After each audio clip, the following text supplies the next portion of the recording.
Gudi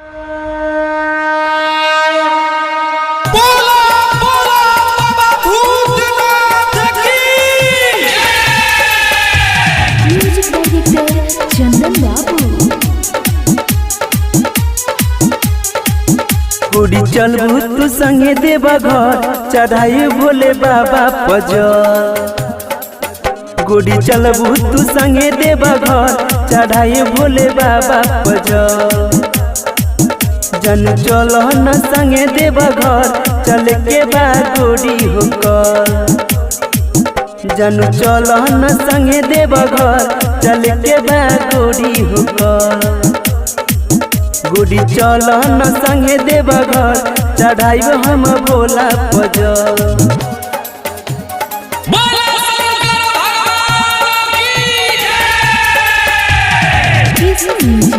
digital recording studio दलसिंसराय।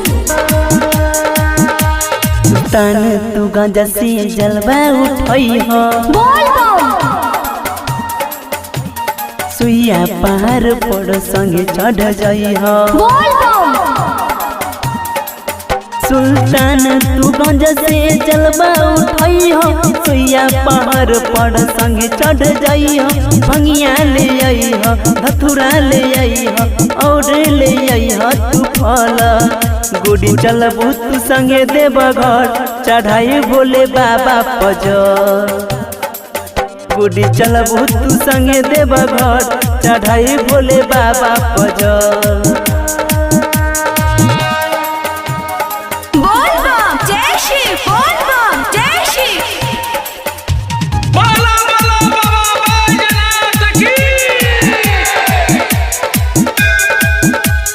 Writer साजन के साथे तू चली हो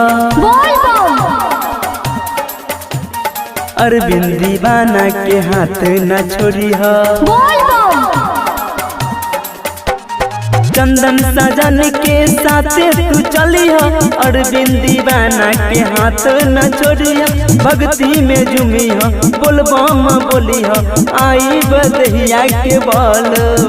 गुड़ी चलबू तू संगे देवा घर चढ़ाई भोले बाबा पजर। गुड़ी चलबू तू संगे देवा घर चढ़ाई भोले बाबा पजर।